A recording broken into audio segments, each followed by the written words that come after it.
Well, it is now 1:31, so I'd like to go ahead and begin.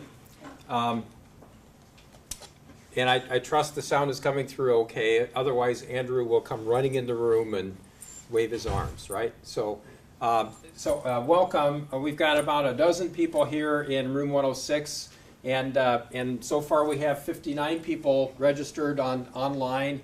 Actually, some of those are us. So about 55, I think, who are real participants beyond Jane and me and Andrew and Dwayne.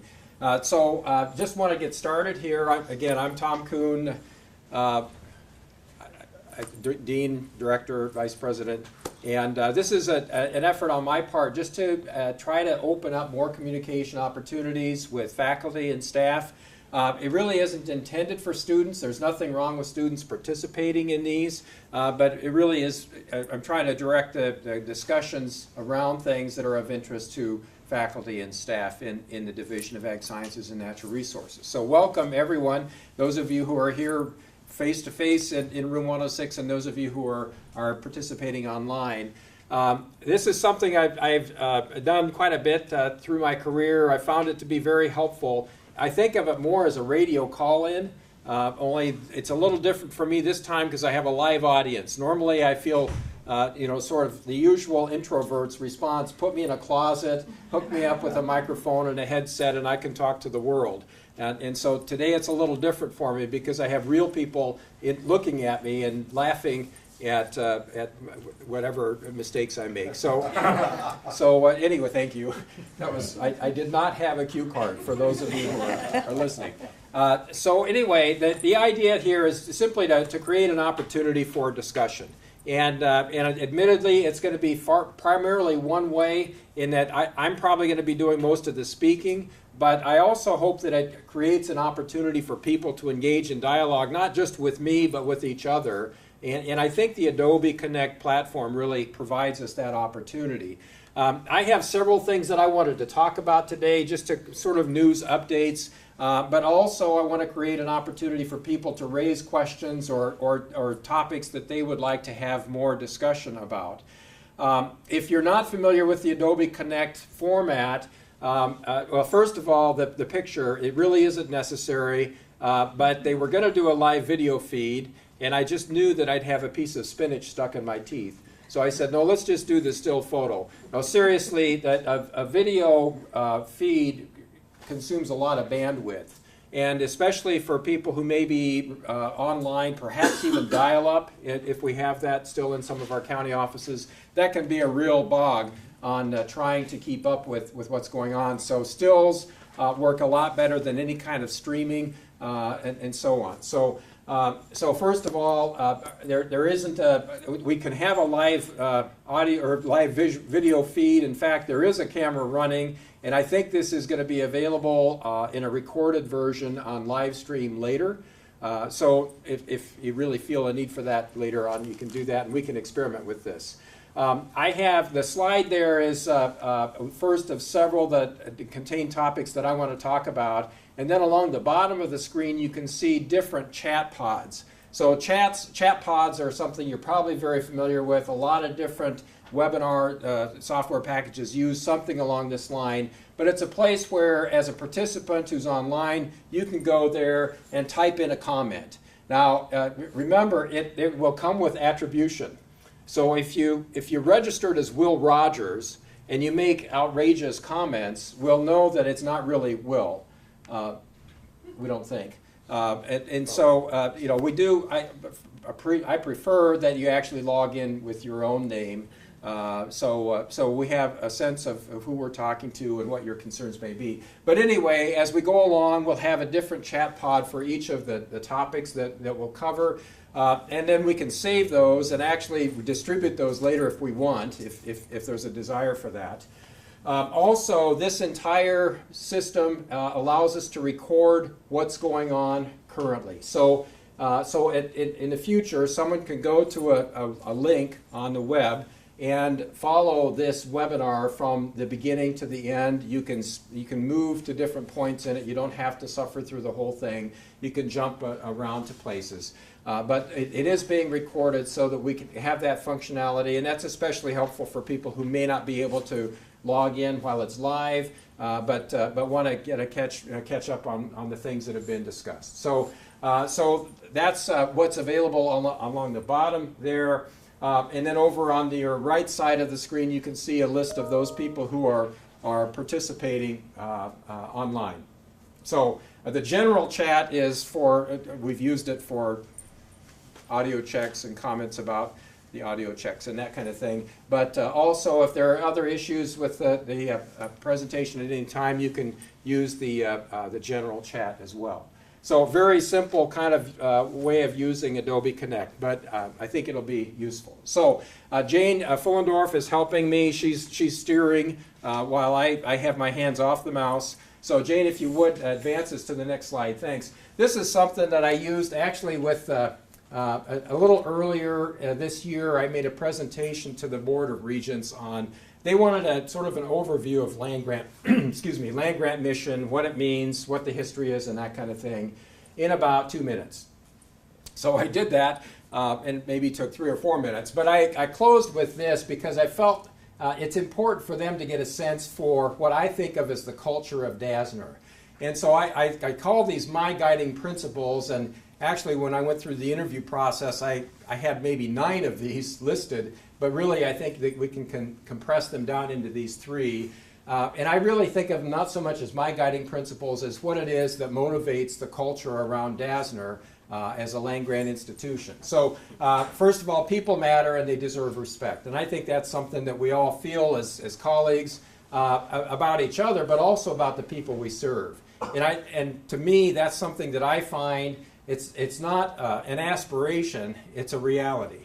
The people that I encounter who are part of the division live that principle, I think. So that's one of the things, and sometimes I need to be reminded of that, and perhaps you may as well. But I think, to keep people at the focus of what it is that we're about is always really important. We also have an aspiration to do better. And I steal directly from 4-H, the motto to make the best better. I think it really is a valuable guiding principle for us.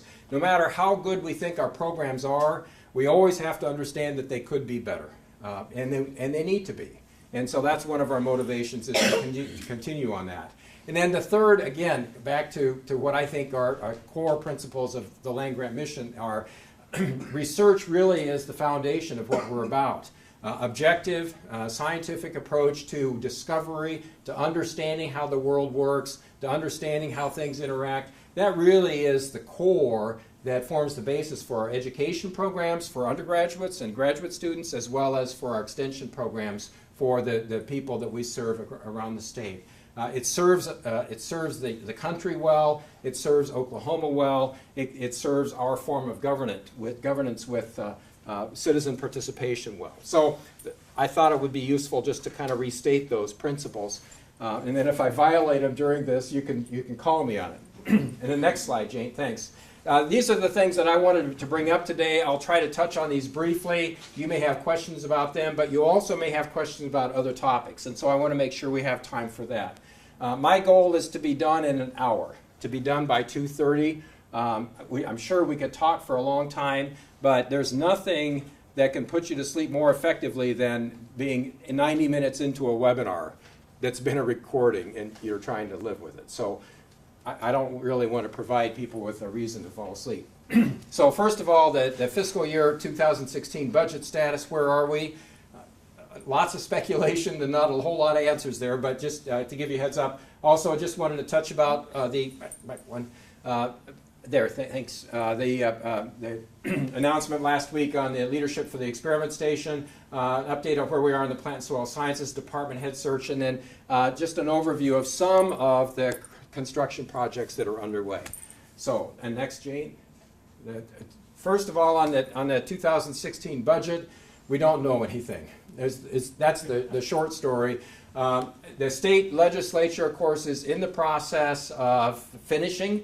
They have a hard constitutional deadline Oh, let me stop here. Allie has raised her hand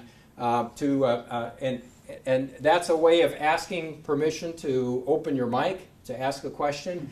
What I'd like to do is for now hold off on that. With what, 80 people online, it's going to be tough to manage that many people perhaps participating verbally. So if you could, Allie, provide your comment or question on the general chat. Let's give that a try. Thanks for reminding me about that. Okay, back to the state funding. The legislature has a constitutional deadline of completing a budget for the governor to sign by May 29th. That's not too far away. Next week. They have an aspiration to be done this week because they like to be done before the Memorial Day weekend, which is this weekend.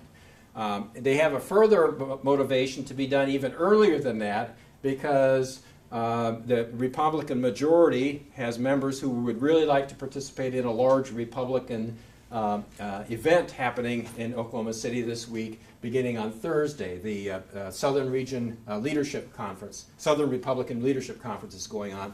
So anyway, they have all kinds of motivations to be done, but no signs of actually being done before this weekend. So maybe they've got it all cooked up and we're going to find out in the next few days.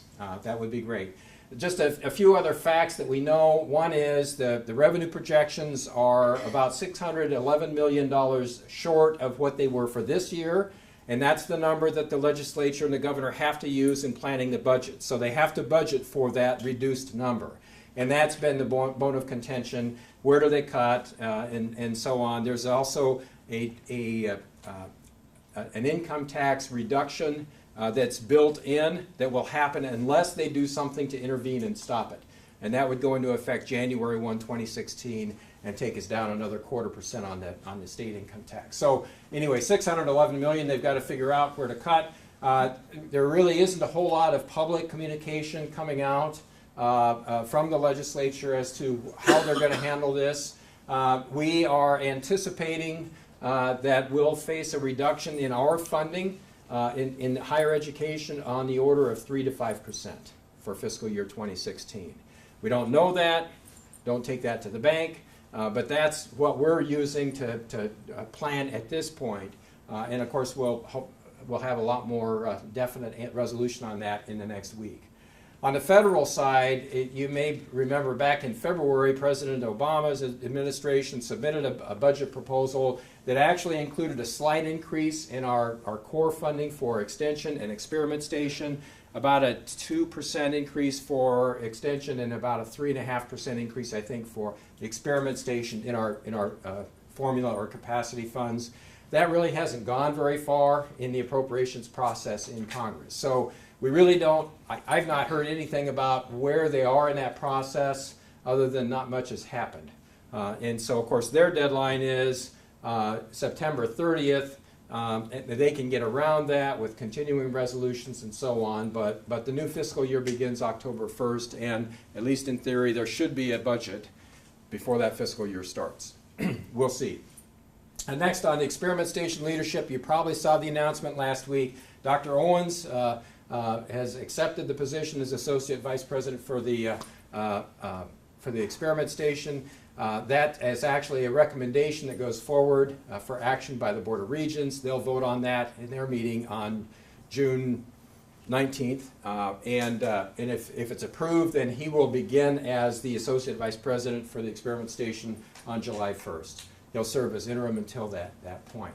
A lot of people participated in that search process, and I really appreciate all of the work. The committee did an outstanding job of recruiting and screening the candidates and vetting them, both before the on-campus part and then during the on-campus part. Dr. Jim Trapp was the chair of that committee, and really appreciate his leadership and how he managed that, and all of the search committee members. Many others participated, and I appreciate that as well.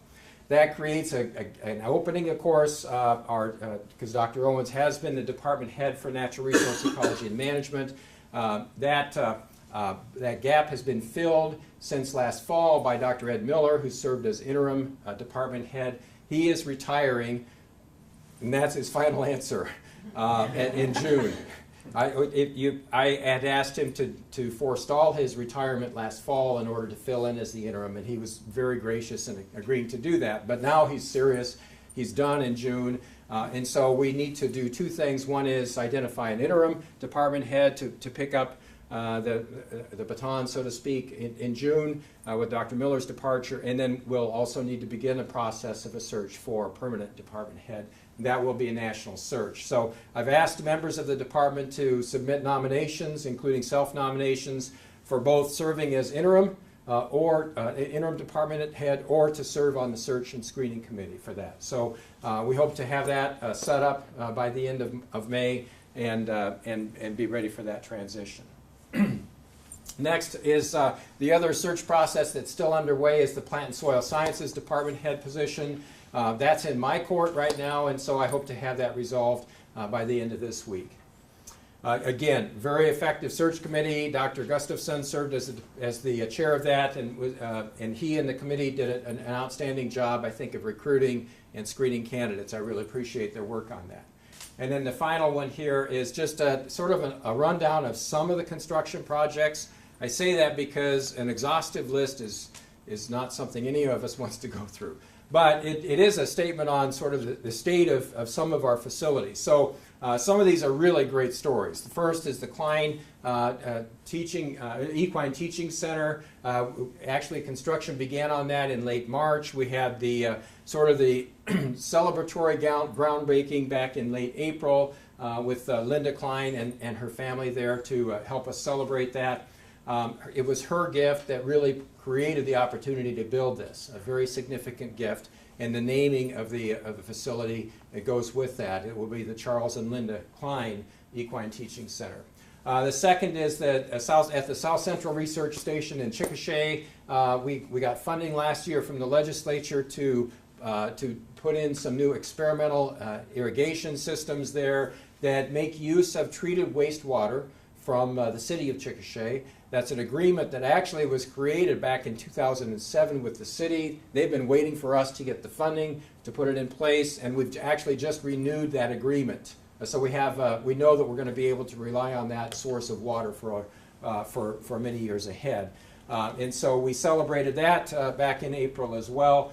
The Oklahoma County Extension Office, and if LaDonna is on, if I err here, I hope she'll correct me. But my understanding is they have pretty well completed moving into the new office, which is over on the east side, right off of Martin Luther King, there near Remington Park. It's at the Oklahoma City County Health Department, a separate building there that the county has built there for us.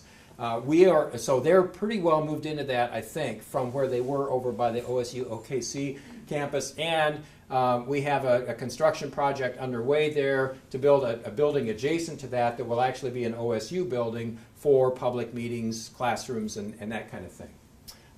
Next slide is some more construction projects. At the North Central Research Station in Lahoma, a week ago last Friday, we made the public announcement that we will be putting up a new building there, taking down the current building. That project, the construction won't begin until fall. So once the crop for next winter has been put in the ground, then we'll take down the old building and put up the new building that will replace it. A little slight adjustment in the footprint of that, a little bit to the east, a little change in the front access point to that. But that'll be done hopefully next spring, so that when harvest comes next spring with the wheat crop, the new facility will be available for them to use. Again, that was thanks to a gift from the Raymond Sidwell family, as well as funding from the Sitlington Foundation and from the Experiment Station. We're still working on getting the Foundation Seed Building up and running. We are close to having the location set for that, where it will be located, and then we'll begin construction on the warehouse part of that with a plan to add office space and a seed processing facility adjacent to that as we get more funding for that. The Nutrition Physiology Laboratory for Animal Sciences, one out west on Highway 51. is in need of major upgrades, and so we're still looking at alternatives of either sort of gutting that and rebuilding it from inside, or perhaps simply building a new one either on that location or another location. We hope to be able to move forward on that by this fall. And then finally, the Dairy Education and Research Facility improvements. Another gift from the Ferguson Family Foundation in Arkansas helped us get started on putting up a new freestall barn for the cows at our dairy facility, and a challenge in there to raise more funds, which if we're successful with that, we plan to put in a new dairy parlor and upgrade our waste management system and so on. We will be upgrading the living quarters as part of this initial gift. So that and the freestall barn are the first step in that process. I think that's the last one. That's right. Okay, so that's kind of an overview of some of the things that are going on. By no means is it exhaustive, but let me stop there and ask: are there things that you would like to have me talk about, or questions or comments that you'd like to share? If you're here, we'll take those questions live. Otherwise, if you just put them in, if you have questions on a specific topic like the budget questions or leadership or facilities, you can go ahead and put those in those chat pods. Otherwise, other questions you could put in the other chat. Anything in the room here? Any kind of updates on Ross Love and his position that perhaps you want to share with everybody? Updates on what? Ross Love. Oh, Ross Love. Ross Love. Okay, sorry. So a question from Jorge Atiles, what's the update of Ross Love? Ross has officially retired, and as of April 30th. And he did it in a way that is the way Ross wanted it. Not a lot of fanfare, not a lot of publicity about it. But he has retired from OSU. He will be coming back after his 2-month separation that's required for the retirement system. He will come back part-time beginning in July and will help us through the federal planning and reporting process for this next year. So he will shepherd us through, help us get it done one more time, with the completion of that being April 1st next year, when that plan and that report is due. That gives us time to work on a replacement. His title has been Assistant Director of Oklahoma Cooperative Extension. He also served as the state leader for agriculture and natural resource programs. So he handled a number of different things, different responsibilities. Dr. Trapp and I have had several discussions about how we envision that position going forward. There have been a lot of comments, including from me, that we really would do well to strengthen our capacity for impact evaluation, evaluation in general. And so that's one thing I'd like to address in this in one way or another, perhaps to bring in an evaluation specialist, how that mixes with the assistant director role and the state leader role for ag and natural resources. Those are things that we still need to work out. But if folks have questions or thoughts about that, by all means, we'd welcome those any suggestions. Thank you. But we will have someone on board, hopefully in time to overlap with Dr. Love during at least the latter stages of the process for this next year's annual report and planning.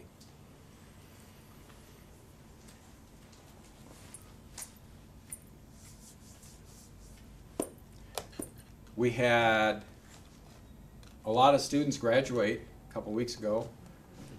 So it was a very rainy weekend for graduation, but really good turnout all the same. Had to adjust our schedules a bit because ours was scheduled to be at 4 o'clock on Saturday, and on Friday they were forecasting, TourCon 7 or something like that for 4 o'clock on Saturday. So President Hargis got some input, decided let's move everything earlier. So ours ended up being at 1:30 instead of 4. No tornadoes, but anyway, we were ready in case there were some.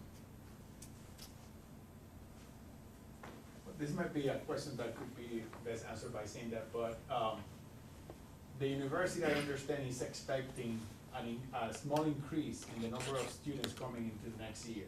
which will hopefully help offset some of the budget, limitations that we're gonna have. But when you read the latest report that came out about enrollment, we know that in the last year we dropped in general as a state. Is there anything there that you can add? I mean, what are the projections for the division, for the college? Well, so a couple, just to restate that, Yeah. I don't know if they're able to hear you very well. I don't know how live the mic is. I'll break it down into two questions. One is what's the outlook for enrollment at OSU in general, and then specifically to the College of Ag Sciences and Natural Resources. And my understanding is, in both cases, we're still expecting more students next year. That enrollment, that all of the measures, and they measure them at all of these different checkpoints, but the number of applicants was up over previous years, and they came in earlier than they had previously. Our acceptances were up, and then the admits were up. So in other words, when they've said they intend to come here, they are up over last year. Not dramatically so, but especially in the division for the College of Ag Sciences and Natural Resources, for the last four years, I believe, we've had a steady increase of enrollment from year on year. So, on the order of 3 to 5% growth. So I think we're still expecting that, and I think the college or the university is expecting an order of increase on that side as well. Thank you. Yep. They're very shy. They may be multitasking too. So they're probably writing a grant proposal while they're listening to this. Keith. No, because there's none due today. I'm just not doing that. Since we're just waiting, I mean, you can ignore this if you wish, but having been here effectively a year now, have you seen anything that you perceive to be a hidden treasure that we have that we're not taking advantage of, or a huge gaping hole, a little bit of a visioning thing that this is an area where we could do great things? So are there any hidden treasures that I've discovered that not, and we're not talking financial, but hidden treasures that might not have been noticed, or are there gaps that I have noticed? And I guess on the first of those, the hidden treasures, I've said it probably from day one, but it still is what comes foremost in my mind. And that is the tremendous goodwill that we have in support of OSU and our division around the state. It is uniformly strong and outspoken. People will go out of their way to tell me how much they appreciate the college, how much they appreciate extension, how much the research means to them. And so, to me, as a leader, that's a really good indicator if we've got that kind of support. And just to reinforce that with the searches that we've had this spring, the administrative searches, the horticulture and landscape architecture search, plant and soil sciences, and experiment station, we had really good engagement by stakeholders, by people from the industries that we serve, engaging that. So to me, that's still one of our most unique and greatest strengths, is that kind of support that we have. I think there are parts of the state, or interest groups who might not know much about us, who if they did know more about us, would be supportive. I think in urban areas we have an opportunity to expand our presence, to gain more recognition and more support. I think there are emerging areas, local food systems, whatever you want to call that, but there's still. I mean, you see this, Keith, but there's tremendous interest in gardening, and whether it's for beautification or for growing food, and there's a lot of interest in where does my food come from, and that kind of thing. I think there's a great opportunity for us there to be there. We are there, but I think we can expand on that. So I think that's one area where I think we've got a lot to be excited about. Places to grow, I think, in general, I think we've got on the one hand, I would say our IT is at the leading edge for OSU. We were the first college to have a MOOC. And in the process of doing that, in a way, we helped, I wouldn't say we pushed, but we helped incentivize OSU to come forward with a platform, which is now established. But, Dr. Norwood led that this year. He was, and they couldn't have chosen a better person to be the kickoff for that. MOOCs are not going to be our core business model in the future by any means. We're not going to have tens of thousands of people coming to OSU now because of MOOCs. But MOOCs are a unique way for us to reach people that we might not reach otherwise, and at the same time to serve our students and perhaps students at other universities. So, that's an example of what I mean by DASNR is at the lead, but at the same time, I think there are things that we can do better. We have a content management system for our information technology, which, so now it's going to get wonkish, but the bottom line is a website is a static thing if you just put information there and walk away. But they can be very dynamic if you consider them to be sort of a template, and that content comes in and out of that as it's created. And so we have that for all but 2 of our departments. We have a content management system, and I think it works well. I don't think we're using it to its full capacity. And so an example of that would be what's one of our greatest strengths in extension. One of the things that I think you'll hear a lot of people boast about, if you go to a county office, what's in all those file cabinets? It's the fact sheets, right? That's kind of our core product, if you will, in a lot of ways. How do people find those? You got to click through a lot of ways to get to those fact sheets. They're good.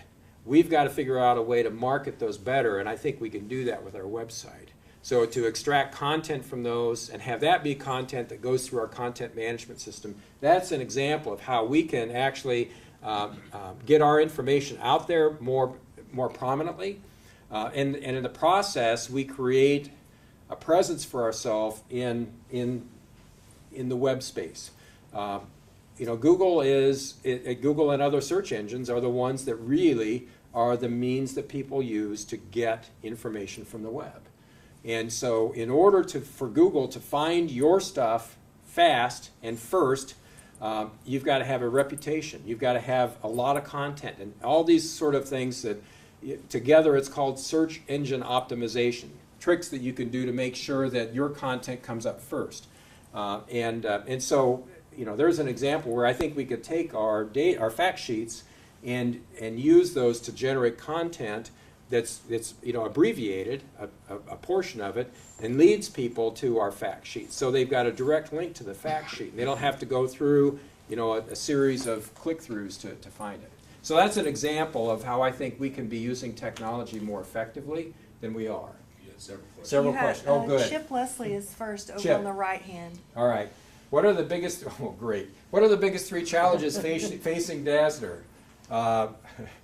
So I'll be coy on this, right? Money. No, I'll be a little more serious than that. Funding certainly is one of those challenges, I think, and it's our state appropriations. We have a complex funding model because we have state funding, we have federal funding, we have county funding. Our state and federal funding comes through 2 different lines.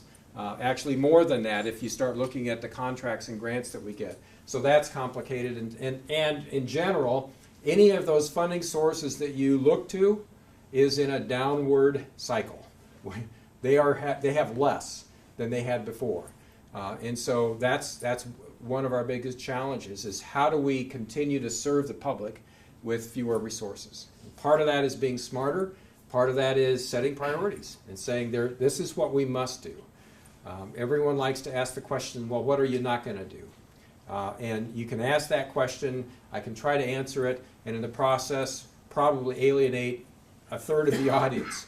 And really I think the better way to answer those questions is to say, here's where we're going. This is where we're investing. And so I think that's the most critical challenge facing us. I think some of the other challenges have to do with our facilities.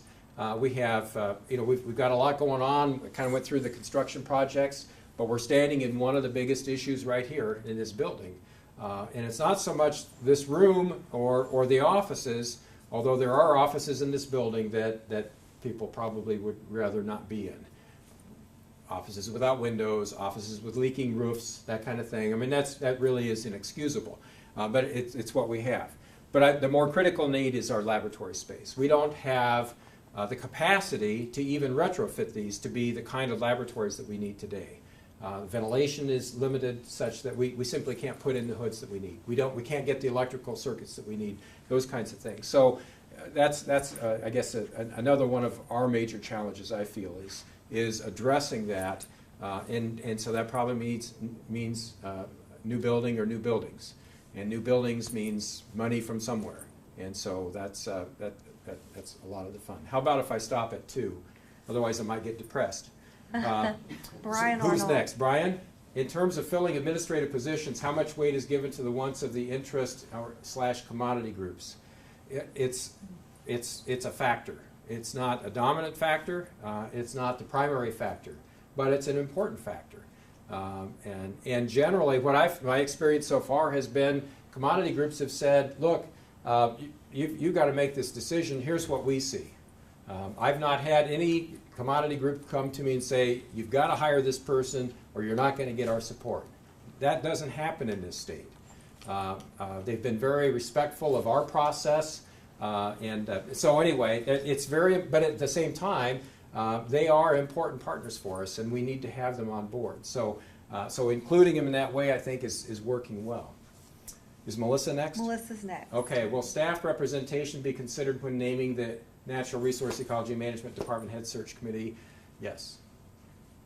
So I believe we've done that with the other 2 department head searches that we've done so far in horticulture, landscape architecture, and plant and soil sciences. So we'll do the same with NREM. Actually, we had staff representation, we had field extension representation, we had graduate student and undergraduate student representation, in addition to the faculty who were involved with that. Diana, what are we doing to manage the possible 3 to 5% budget cut? Your thoughts on this? Well, one thing that we will be doing is not filling very many positions. There are things that we can do, reduce some of our operating expenditures and so on, or shift those onto other sources of funding. So we'll certainly be looking at that to some extent. We don't have any plans to implement any kind of a reduction in force, any layoff process. We have a fair amount of attrition that happens by nature of people living their lives. Retirements happen, people have other opportunities, move on, those kinds of things. Now the unfortunate part about that is that those aren't strategic from our perspective. They may be from the individual perspective. Dr. Miller is ready to retire. But the bottom line is, when someone retires, we have an opening in that area of expertise or in that skill, and so we will have to be very careful about going back and filling positions based on that. There may be some where we absolutely can't avoid filling that position. Natural Resource Ecology and Management Department head, we've got to fill that position. It might be an internal candidate, it might be someone from outside, but we've got to have leadership for that department. So that's one that we will have to do. So it'll be managing our payroll as well as we can through attrition and very cautious replacement of positions, and then almost certainly looking for opportunities to reduce some of our expenditures on operating costs that come from our core funding. So shifting them to fees, shifting them off to contracts and grants, things of that sort. Tim has a question in the other box. Oh. Is there a specific plan to address the shortage in teaching space and teaching FTEs? We do put in a request each year for new positions in teaching. Those go through the university process. The provost heads that up. And so generally, that's how we address the issue with teaching FTEs. As we have attrition with those, with people who have teaching responsibilities, we do have an opportunity there to reinvest that money in another position.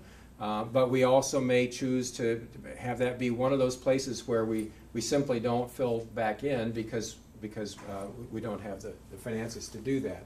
As far as teaching space goes, if there's a need to address something immediately, by all means, we need to work with the department heads to identify those needs and work on addressing them. In the longer term, replacing Ag Hall, that's certainly going to be a part of the planning that we need to do. So just to back up a little bit there, on one of the planning steps that we've begun is a thorough inventory of all of our space. And how we use it, and to whom it's assigned, to what department it's assigned. So Bob Klein has headed that up, and I think we've got the database pretty well completed now. So at least we know what we have and how we're using it. I think the next step then is to go from that and say, okay, looking forward, what is it that is lacking? And what is it that perhaps we don't need to use space for that anymore?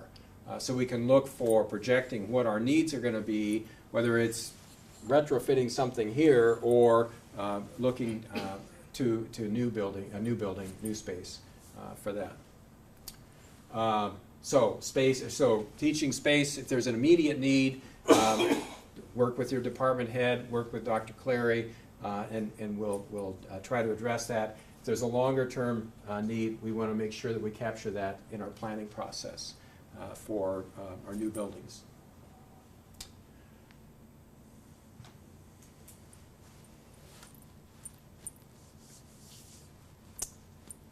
You know, the nice thing about having a live audience is that I can ask them questions. Tim O'Connell's typing. So you've had a year, and you talked about challenges and meeting with stakeholders. You know, either your Dean's Advisory Council or other stakeholders. What have they said you need to address? I mean, what do they see as our challenges, if any? They've identified several. They don't talk a lot about the need for more funding, and I'd like to get them to talk about that a little more. But because if they see it as a need, then I think that they can be influential for us. They continue to say we need to make sure that we've got access to cutting edge research. So they really haven't come to me and said, you've got to do this and you got to fix it now. So I really haven't had that kind of feedback from them, but they've been very supportive of the directions that I've identified, the need to improve our space both for teaching and research, the need to address some of these other sort of smaller scale facility issues that we're working on,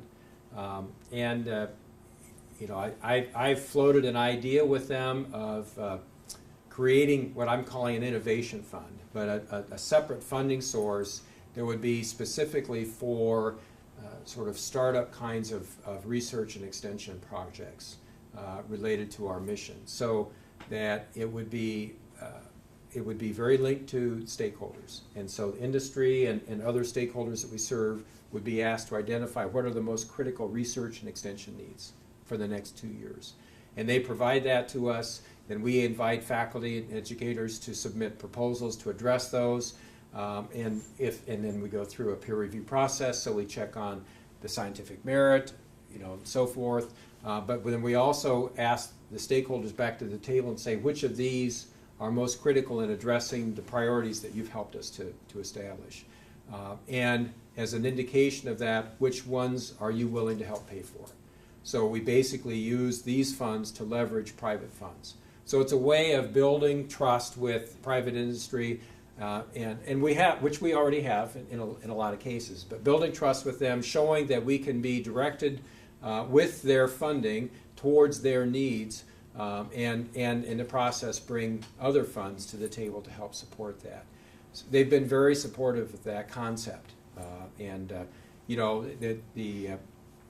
my timing wasn't the greatest, proposing something like that in a year that we've got an 8% shortfall in revenue.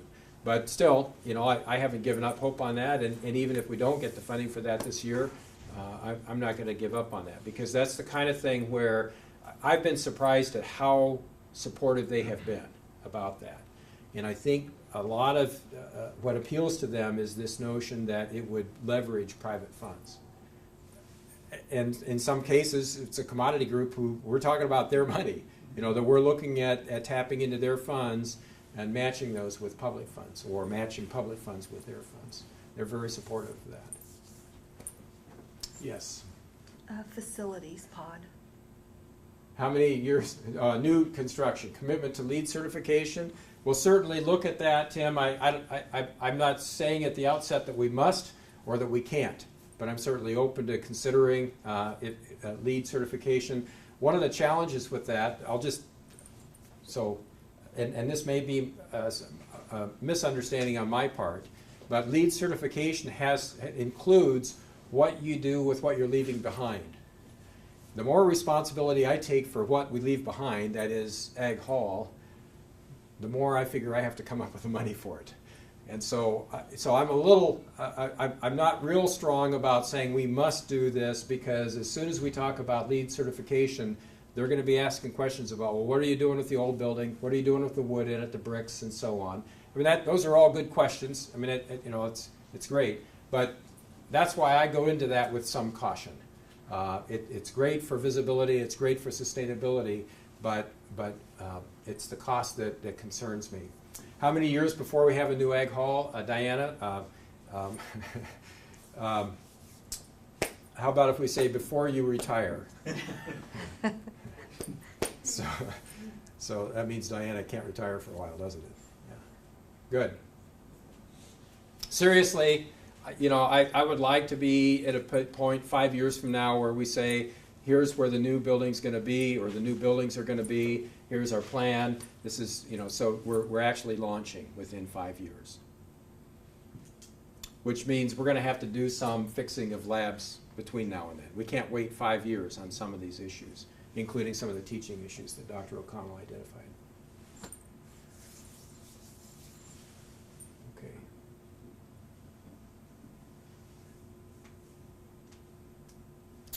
Weather, I could talk about the weather.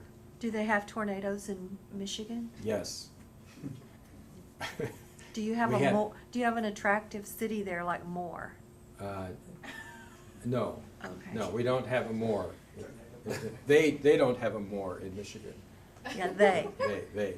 But we, when I was a resident there, we actually had a tornado within about a half mile of our house, and it was in October. It's like all the things that you don't expect.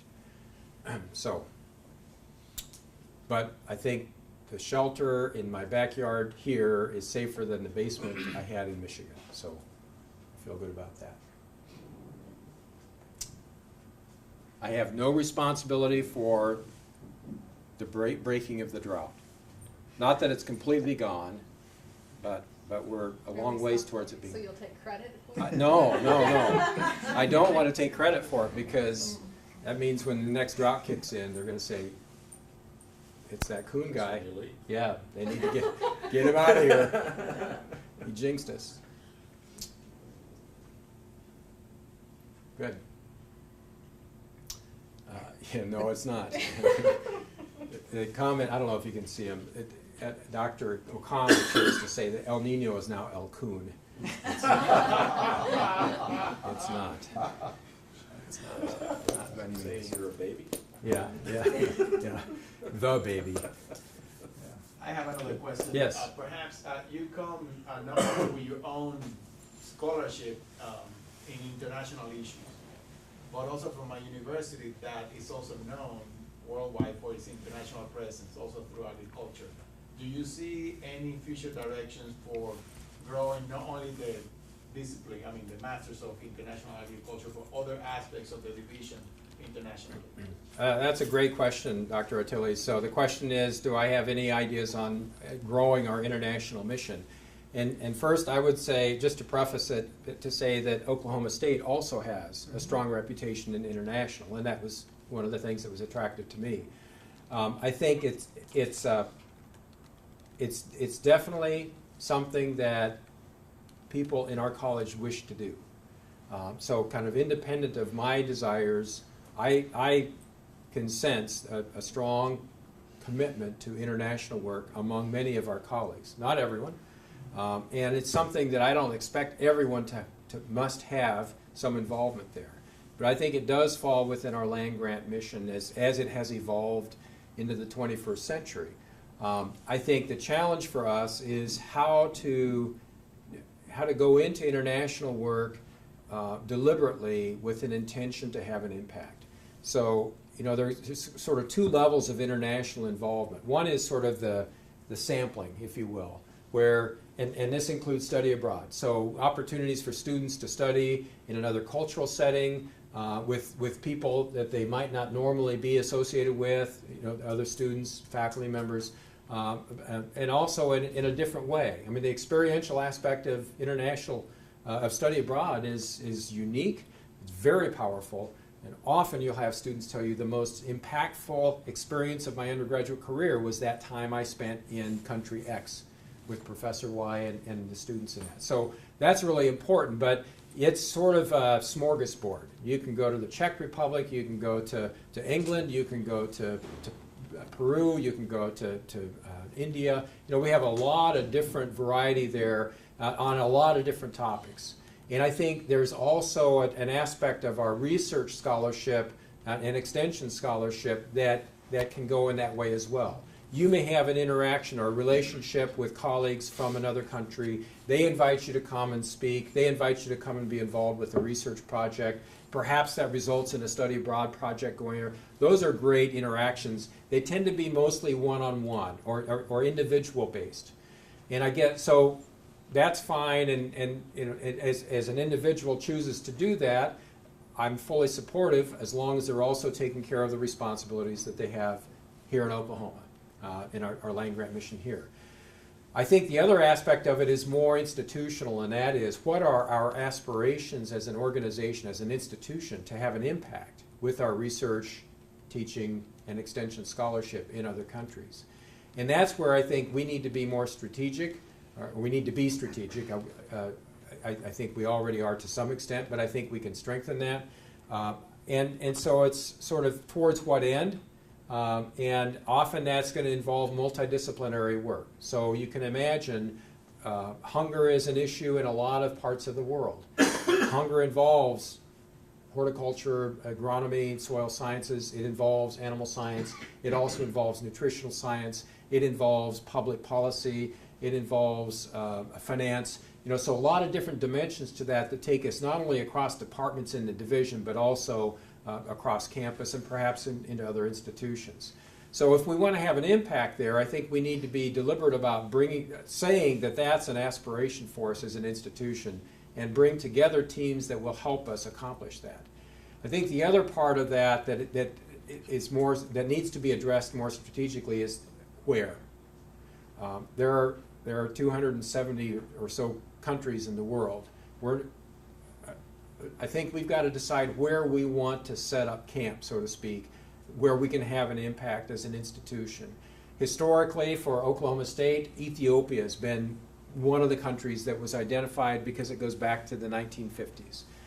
And actually, that may make a lot of sense today for us, because Ethiopia is in a period of, from what I've seen, some very encouraging leadership, a great commitment to higher education. They've broadly expanded access to and availability of higher education in Ethiopia.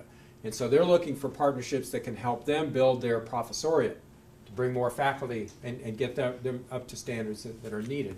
So there's a really obvious and willing partner there. They aren't facing some of the hunger issues that they have in the past. It seems to be relatively safe, although that can change. And the farther south you go in the country, the more dicey it is. So, you know, that's an example.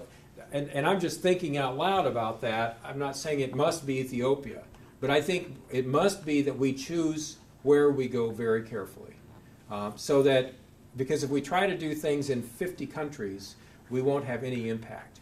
But if we can pool our resources, our expertise and skills across disciplines towards a common set of goals in a few locations, I think we can establish an even stronger reputation for Oklahoma State. You have a question from Marshall on the other questions. Okay, many different takes on tenure requirements. What is your philosophy on tenure expectations?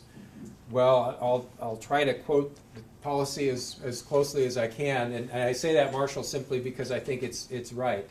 Our policy is that people are evaluated for promotion or tenure on the basis of their assignment, their assigned responsibilities, teaching, research, and extension. And in that, we look for evidence of not only doing it well, but of demonstrating the scholarship. So demonstrating scholarship means you publish. It means you speak. It means you make your findings, your creative activities available for others to review and have that be publicly reviewed or viewable to see the consequences of that. So the easy way to say that is with research to see publications in peer-reviewed journals and success in grants, in obtaining grants to support your research. Those are really good indicators of scholarship. In teaching and extension, it takes a little more of a stretch to identify that, but still some of the same indicators. Publications or new works being produced in extension, grants being obtained to support your work in extension, and the same with teaching. Innovative approaches to teaching and learning, adopting new technology, evaluating the role that plays in your effectiveness or the effectiveness of students learning under your guidance, and demonstrating that, documenting that, making it available for peer review. Those are all the kinds of things that go into, I think, what we expect in the academy for consideration of promotion and tenure. Let's see, can you scroll back up? I think there's a message before Tom's here on the budget questions. Or am I getting can't a- scroll up from mine. You have to do it from Oh, yours. okay. You might mention on the RPT, you're going to be meeting with junior faculty and associate professors. Thanks. Okay. This is a very touchy mouse. Okay, Tom, because we will be working with budget cuts for some time, if our department needs to reevaluate strategic needs for our 3 missions, will DAS and our leadership provide some guidelines on what we must do so we can focus? Yes. So,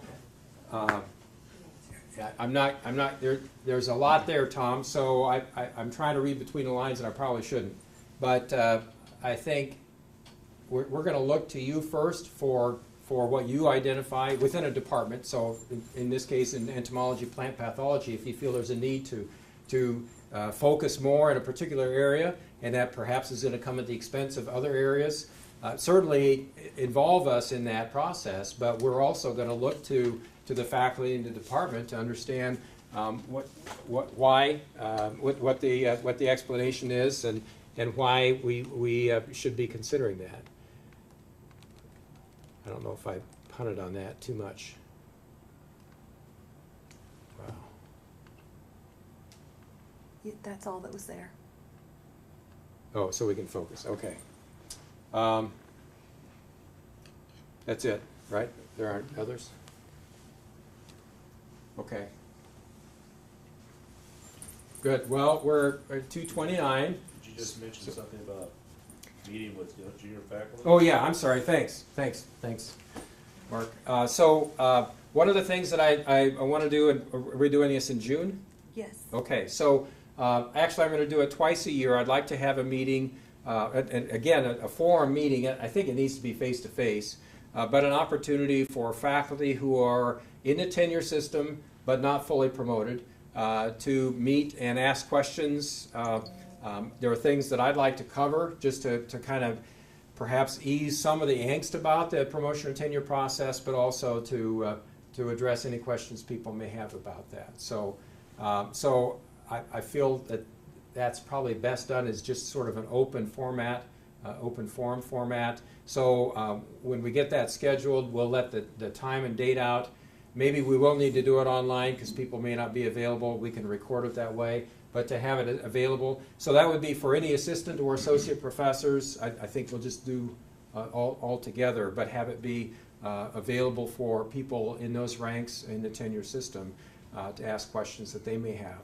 So we'll do that in June, and then we'll do one in the fall as well, just sort of either late fall or early winter, however you define those seasons in Oklahoma. It depends, yeah. So, but the idea is basically to create a more dialogue around the process, the kind of questions that Dr. Baker asked, for example, and just deal with those directly. At the same time, I'll be meeting with the department heads and having some discussion with them and receiving input from them on how it's working, what we might do better here in the division. So this was the first year that we had a college committee involved in promotion and tenure. And that was brought about by changes in the university bylaws that required that. Those bylaws allow for the college to have a promotion and tenure committee that either simply reviews the process and says it was or wasn't fair and by the guidelines, or they can have a committee that votes on whether they support or disagree with the recommendation that comes out of the department. Our faculty chose to have the first type of promotion and tenure committee, one that simply reviews the process and weighs in if there's a sense that there's been a misstep or any kind of error in the process, but not weighing in on the actual decision. So that's the way it is in Dasner. It worked well this year, I think. The college committee got involved fairly early on. By the end of it, they all said, well, we might as well have been weighing in on the decision because we went through it as much as we would have otherwise. But that's really a matter for faculty to decide. It's been a point of discussion in Ag Faculty Council, and I'll deal with whatever it is the faculty choose to do. But for now, that's the way that works. Okay. So we're at 2:32. Probably a good time to bring it to a halt. If you have thoughts, feel free to send me an email if you think this was a bust or if you think it's worth continuing. When I brought it up with the Ag Faculty Council, and they suggested going ahead with this, so I thought we'd do it this time. I'll try to do it once a month going forward. If we need to do it more frequently, we can. If it's boring everyone to death, we can stop it. It doesn't have to continue. But I want to find more ways to open dialogue, create opportunities to share information, and to be honest with you, if we ever face a really tough time, it helps to have already had this approach available to us. It's a way if we become comfortable with it, if we got to deal with some tough issues division-wide, this is one way that we can do that. So, I'm hoping we don't need it for that, but it can be very helpful. So thanks everyone who's here in the room, and those of you who are online, thanks for participating. And Jane won't let me set a set date that it must be every month, so she'll let us know when the next one is going to be. Sometime in June. Sometime in June. Sometime in June. All right. Thanks everyone.